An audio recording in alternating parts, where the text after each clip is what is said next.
This is a film about popular songs, not today's rock music, but the very first music to win widespread international popularity. It was a style that came into fashion about 450 years ago, and this is one of its first hits.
That piece, The Gentle White Swan by Arkadelt, was one of music's first bestsellers. From its publication in 1539, it went through more than 40 editions over the next 100 years, a century that was the age of the madrigal. Now, the word madrigal, to many people, means something more like this. Now is the month of May, when merry lads are playing, fa-la-la-la-la-la-la, fa-la-la-la-la-la-la. Now is the month of May, when merry lads are playing, fa-la-la-la-la-la-la, fa-la-la-la-la-la-la. Well, that is a madrigal, but it's by no means the whole story. It's merely one example of a form that offers a huge expressive range, from the high-minded and serious to the light, witty, and often erotic. And being an English madrigal is just one variation of a style that was the rage of all Europe. But really, its proper place is later in our story, which we're beginning in the northern Italian town of Mantua. It was here, in a sense, that the madrigal was born, and where it, well, not so much as died, as changed into something else. This palace, the largest in all Europe, was the home of the Gonzaga family. They had been the most important family in Mantua since the 14th century, when one Luigi Gonzaga led a gallant band who freed the city from oppressors.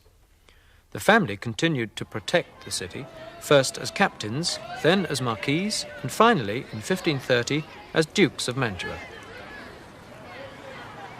But the person who is so important to the beginnings of our story was a Gonzaga only by marriage. She was Isabella d'Este, daughter of the neighboring Duke of Ferrara and wife of Francesco, the fourth Marquis of Mantua. Isabella came here in 1490 at the age of 16, and for most of the next 50 years held sway here. For long periods she ran the political affairs of the city, for the years while her husband was held hostage in Venice, and then again as regent for her son until he came of age. But politics were not her main interest. Her consuming passion was for the arts. As a Renaissance ruler, she thought it part of her duty, but even so, Isabella's enthusiasm went well beyond what was expected of her. She immediately set about extending the Gonzaga collection of antiquities and was quite ruthless about getting the things she wanted. When she borrowed pieces to study, their owners found it very hard to get them back. Her advisors included Leonardo da Vinci, who drew this portrait of her. Though she preferred the artworks of the ancients, she did commission many new ones: poetry, paintings, sculpture, ceramics, and even jewellery. Many of the finest works are stored here in her grotto and in its adjoining studiola. There are two in the palace. This was the second suite of its kind, which was built for her on the ground floor when she'd grown older and rather stouter. And it's not hard to imagine these walls covered with specially commissioned paintings.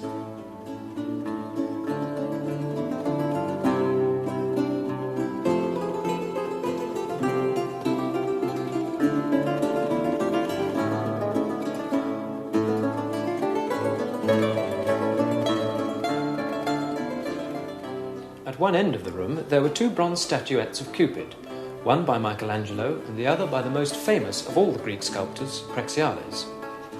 Of the two, Isabella preferred the classical piece. But of all the arts, the one which she really enjoyed and was best at was music.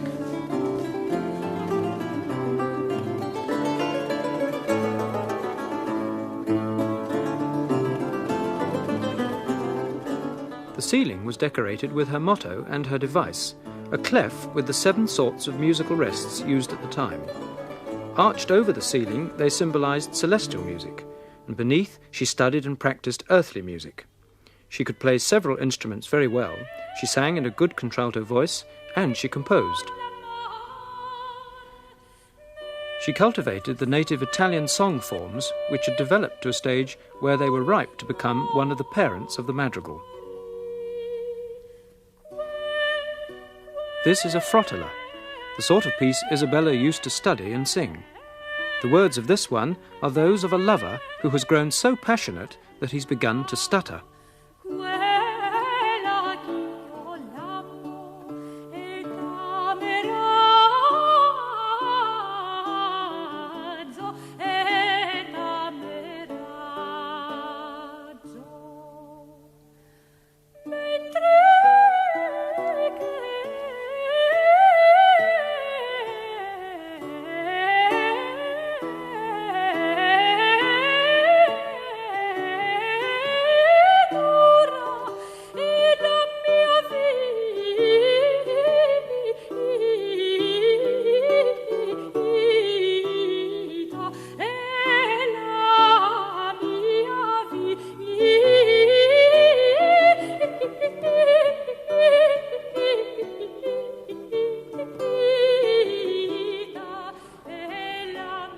In Isabella's private garden, Anthony Rulli told us more about the forerunners of the madrigal.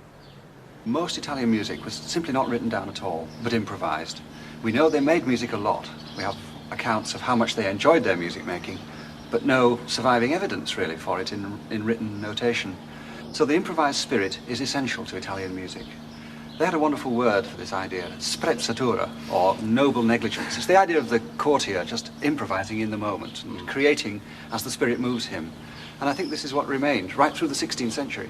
Yet it was at the very beginning of the 16th century that Ottaviano Petrucci began in Venice to print and publish his first collections of music. Well, that's certainly true, but I don't think this paradox is impossible to live with. The Italian improvisatory spirit was there, and added to this, Petrucci's printed volumes were a kind of codification of all current music practice: sacred, secular, serious, witty, vocal, instrumental. And all these things available for the first time allowed new things to happen. But up to now, we've only mentioned people with